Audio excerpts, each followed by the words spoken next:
अस्सलाम वालेकुम वरहमतुल्लाहि वबरकातुहू. අද හොඳ ටොපික් එකක් මම අරන් ආවා. මස් අනුභව කිරීම ගොඩාක් මුස්ලිම් අය කරනවා. ගොඩාක් මුස්ලිම් අය මස් කනවා ගොඩක්. ඉතින් ගොඩාක්ම ඇයි මෙච්චර මුස්ලිම් මස් කන්නේ කියලා. මුස්ලිම් විතරමද මස් කන්නේ? අනිත් අය මස් කන්නේ නැද්ද? ඒකයි මම පළවෙනිම ඔයගලන්ට කියන්නේ. මුස්ලිම් අය විතරමද මස් කන්නේ? එතකොට මොකද්ද කියන්නේ ෆිෂ් නැත්නම් චිකන් කන අයට? එතකොට ඒගොල්ලෝ පව් නැද්ද? ඒගොල්ලන් පොඩි සතෙක් නිසා ඒගොල්ලන් පව් නැද්ද? ගවයා ලොකු සතෙක් නිසා එයා පව්ද? දෙකම ජීවිතේ නේද? එතකොට මස් කන්න එපා, මේක කන්න පුළුවන්ද? හිතන්න ටිකක්. ගොඩාක් human beings මිනිස්සු ආසයි මස්, මාළු, කුකුල් මස් ඔක්කොම කන්න. ඉතින් මස් කන්න නැති අපි මාත් මස් කන්නේ නැහැ. ඒකත් මම පොඩි කාලේ දැකලා තියෙනවා සැක්‍රිෆයිස් එකක්. හජ් ෆෙස්ටිවල් දවසේ ගවයෙක් මේව කරනවා මම දැකලා තියෙනවා. ඒ නිසා මම එදා ඉඳලා මට අවුරුදු 5 ඉඳලා අද වෙනකම් මම මස් කන්නේ නැහැ. ඒ නිසා මට අනිත් අයට අපහාස කරන්න බෑ. ඔයා වැරදි දෙයක් කරන්නේ. ඔය හැම කන්න එපා. මොකද්ද ඔය කරන්නේ කියලා මට එහෙම කියන්න බෑ. කොහොමද එහෙම කියන්නේ? මං එතකොට මාළු කන්නේ නැද්ද? කනවා නේද? එතකොට මං කුකුල් මස් කන්නේ නැද්ද? මං කුකුල් මස් කුකුල මේව කරන එක මං බැලුවේ නෑ. ඒ කිව්වොත් ඒක බැලුවොත් මට දන්නවා මං ඒකත් කන්නේ නැතුව යයි කියලා. ඒ කිව්වොත් මට ටිකක් සෙන්සිටිව් හිතක් තියෙන්නේ. ගොඩක් සෙන්සිටිව්. මං දැක්කොත් ඒ පව් කියලා මං එහෙම කන්නේ නැහැ. ඉතින් ඒ නිසා මං කුකුල් මස් හරි කමු කියලා මං අර කුකුල මොනවා හරි කරන එක මං දැක්කේ නැහැ. මං යන්නෙත් නැහැ බලන්න. මං එහෙම නිසා මං අනිත් අයට මේව කරන්න බෑ. ඇයි? ඒක හරි නැති දෙයක්. තව එකක් තියෙනවා ડોක්ටර්ස්ලා ඉතින් ඔයාට බ්ලඩ් මදි නම් කියනවනේ මෙහෙම මස් කන්න. ඒකේ හයි ක්වොලිටි ප්‍රෝටීන් එක තියෙනවා. අයර්න් තියෙනවා, විටමින් B12 තියෙනවා, සින්ක් තියෙනවා, ඔමේගා 3 තියෙනවා. අරවා තියෙනවා, මේවා තියෙනවා. ඒ නිසා මස් කන්න කියලා කියනවා. සමහර අයට කොලෙස්ටරෝල් වැඩි නම් ඒ ඔක්කොම කන්න එපා කියලා කියනවා. ඉතින් ඒවා අවශ්‍යයි අපිට. නැත්තම් නැචරල් ලයිෆ් සයිකල් එකට මොකද්ද වෙන්නේ? සිංහයා බඩගින්න ඉන්නවද? නැත්තම් සිංහයා තනකොළ කනවද? ඉතින් ටිකක් හිතලා බලන්න මේ දේ. අපහාස කරන්න එපා. අපි මේ දේ කරන්නේ නැති නිසා අනිත් අයට අපහාස කරන්න එපා. ඒගොල්ලන් කරන නිසා. ඉතින් තව දෙයක් තමයි මේ අපි අර සැක්‍රිෆයිස් එක කරද්දි අපි කොහොම හරි බලන්නේ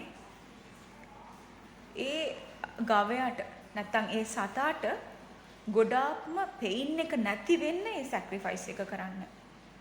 යුරෝප් රටවල මෂිමක් බිල්ඩ් කරලා මෂිමක් හැදුවලු මේ ගවයන් කපන්න.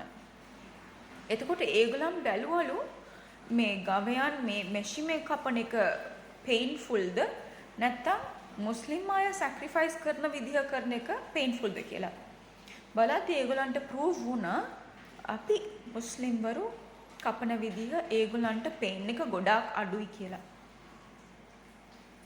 ඉතින් අපි එතනත් බලන්නේ සතාට ගොඩක් පේන් එකක් නැතුව එයාව කපලා අනුභව කිරීම.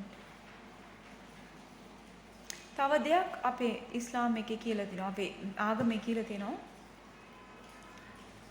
කපන්න යද්දී ඔයාගේ අර පිහියවත් ඒ සතාගේ ඉස්සරහා ශාපන් කරන්න එපා කියලා. ඒකෝට එයාට දැනෙනවා.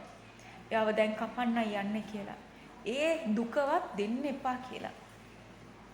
ඒ වගේ පොඩි පොඩි දේවල් ඔක්කොම බලලා තමයි අපි අර ගවයවත් කපන්නේ. මේකයි අපේ ආගමේ කියලා තියෙන්නේ. ඔයාට කන්න තමයි කියලා තියෙන්නේ. සත්තුන්ට හිරිහැර කරන්න එපා කියලා තියෙනවා. ඒ විතරක් නෙවෙයි වැරදි ගෑණියෙක්. හරිද? මහා ලොකු වැරදි ගෑණියෙක්. එයා දැන් අපායට යනවනේ. අපේ ඉස්ලාම් අනුවට එයා ගොඩාක්ම වැරදි කෙනෙක් නම් එයා අපායට යනවා. එතකොට එයා ඇවිල්ලා දැක්කලු දවසක් බල්ලෙක් හරි තිබහෙන් ඉන්නවා. එතකොට එයා මොකද්ද කළේ? එයාත් වතුර ටිකක් බීලා එනකොට එයා මේ බල්ලටත් වතුර ටිකක් දුන්නලු. ඒ kindness නිසා එයාගේ හිතේ තිබුණු අර ආදරය නැත්නම් ඒ මොකද්ද කියන්නේ kindness ඒක නිසා එයාව අපායේ දැම්මේ නැහැලු. එයාව අපායේ දාන්නේ නැහැලු. සෝ ඒ වගේ දේවල් අපිට කියලා දීලා තියෙන්නේ සත්තුන්ටවත් හිරිහැර කරන්න එපා කියලා. මේ මගේ වීඩියෝස් වල ගොඩාක් කමෙන්ට්ස් ආවා. ගොඩාක් හොඳ සිංහල අය කියන්නේ ගොඩාක් ඉන්නවා හොඳ අය. ඒගොල්ලන්ට දන්නවා හොඳ ගතිගුණ තියෙනවා. සමහරක් අපේ මුස්ලිම් අයටත් නැති හොඳ ගතිගුණ ටිකක් තියෙනවා. එතකොට ඒගොල්ලන්ගේ මැද්දේ ටික ටික එක කමෙන්ට්ස් ආවා. ගොඩාක් කැත කමෙන්ට්ස්. මම ඒක ෆිල්ටර් කරලා දැම්මා. ඒකත් මට ඒව බලන්න අවශ්‍ය නැහැ. සමහර කමෙන්ට්ස් ටිකක් අරුණුයි. හැබැයි තියාගන්න පුළුවන්. ඒ වගේ කමෙන්ට්ස් ටික මම තියාගත්තා. හැබැයි මම එක්කෙනෙකුටවත් අපහාස කරලා නැත්තම් මොකද්ද මගේ කේන්තිය නේව කරලා මම කාටවත් බැන්නේ නැහැ. ඒ ඇයි කියලා හිතන්නේ. ඒකවත් අපේ ආගමේ එහෙම කියලා නැහැ. කෙනෙක් ඔයාට අපහාස කළත් ඔයා කට වහගෙන ඉන්න.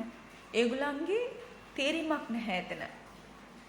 ඒගොල්ලන්ට ඔයා කියන දේ තේරීමක් නැති නිසා තමයි ඒගොල්ලන් අපහාස කරන්නේ. නැත්තම් අපහාස කරන්න ඒගොල්ලන්ට අවශ්‍යතාවයක් නැහැ. ඉතින් අපි ඒගොල්ලන්ට දුආ තමයි කරන්නේ.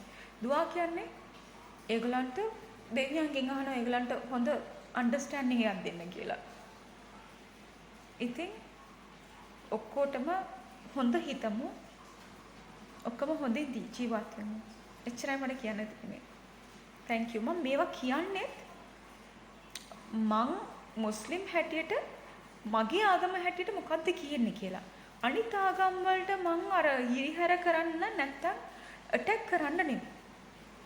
මං මගේ පැත්තෙන් මගේ ආගමේ පැත්තෙන් මට දන්න දේවල් මං කියනවා. ඒකවත් ගොඩාක් සිංහල අය ගොඩාක් දෙමළ අයට තියෙන ප්‍රශ්නයක් තමයි මේක. ඒ ටික තමයි මම මෙතන ක්ලියර් කරන්නේ. එතකොට අපිට හොඳ අන්ඩර්ස්ටෑන්ඩින් එක ජීවත් වෙන්න පුළුවන් කියලා. එච්චරයි මම මෙතන කරන්නේ. thank you.